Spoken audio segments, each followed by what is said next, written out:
Howdy YouTube friends, welcome to my shady acres. I think this will be a quickie, but who knows, once I get started it may last a long time.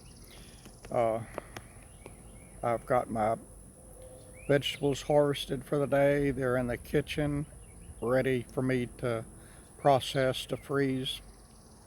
I've got peas, okra, and habanero peppers today. Habanero peppers I've decided to save because I've got so many of them and make more jelly like I did several years ago. That stuff was delicious. Excuse me. Okay, I am in Matthew chapter 4, verse 18, and chapter 4 is just before, actually, what I'm going to read right now and talk about right now is just 6 verses before Jesus began the Sermon on the Mount in chapter 5. So, Jesus here in verse 18 of Matthew 4 was walking beside the Sea of Galilee, I would suppose on his way up to the mountain where he did his Sermon on the Mount. But anyway, as he was walking by the Sea of Galilee, he saw two fishermen, Simon called Peter and Andrew his brother, casting a net into the sea because they were fishermen. They fished for a life, for their uh, job. That's what they did. They were fishermen. And Jesus walked up to them and said, "Follow me, and I will make you fishers of men." And what I want you to look at and pay attention to is their response. They didn't know Jesus. Jesus didn't know them. Jesus was walking by and he chose them to be his disciples, to be followers of him. And verse 20, right after Jesus said, "Follow me and I will make you fishers of men," it says, "They straightway left their nets and followed him." Fishing was their livelihood. Nets like they used, like commercial fishermen use, are not cheap. You know, it probably took them a long time to save up enough money to buy those fishing nets. And Jesus said, "Follow me." And they left their nets and followed him. That, friends, is obedience. What do we do when Jesus tells us to do something? You know, God directs the sun every morning. He tells the sun what time to come up. He tells the sun what time to go down. He tells the moon where to come up, what its path will be for the day, and when to disappear. He tells the tide how far to come in, how high to get, and when to ebb and go back out. He tells us to follow him, and what do?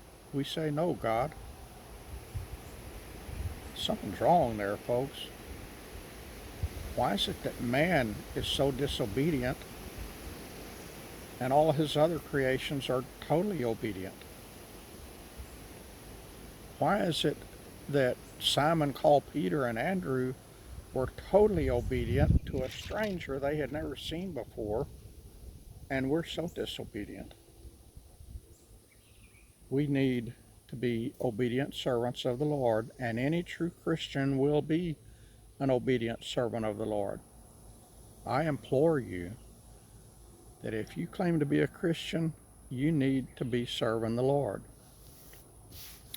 And serving the Lord is not always a pleasant, fun, easy task. God gives me a lot of things to do that I do not want to do. He gives me a lot of things to say that I do not want to say. And I'm sad to report, often I hesitate. I always do them, but sometimes I hesitate, and I think hesitating is a sin. You know, he tells me to do something or say something, he wants it done then. He doesn't tell me do it tomorrow, do it next week, do it next month. He wants it done then. and some things I hesitate on, and that I need to change that. Some things that he wants me to say, I know is going to offend people, and I know it's going to create backlash on the in the comments of my YouTube channel or on my Facebook page. And so I'm hesitant to say what he wants me to say, but I need to be totally obedient to him in every way. The Sermon on the Mount, I just read about him calling Simon Peter and Andrew, and at the end of chapter 4. Sermon on the Mount is chapters 5, 6, and 7. And scooting on over to chapter 8, right after he had finished the Sermon on the Mount, there were multitudes following him. He really got people's attention with his Sermon on the Mount. And a certain scribe came up, and this is chapter 8, verse 19. A certain scribe came up to Jesus and said unto him, Master, I will follow you wherever you go. Friends, before you make a commitment like that to God, you better think about what following him wherever he goes or wherever he tells you to go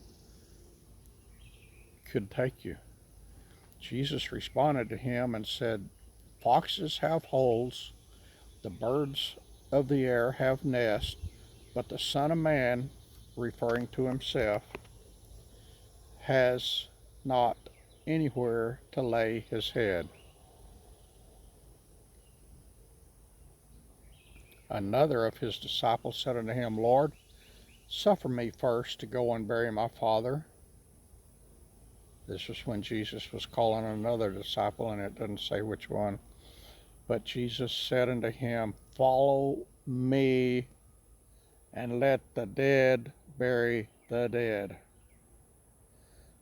Friends, that shows us the importance of stopping whatever our plans was, whatever we think needs to be done, and following God then and there and being obedient.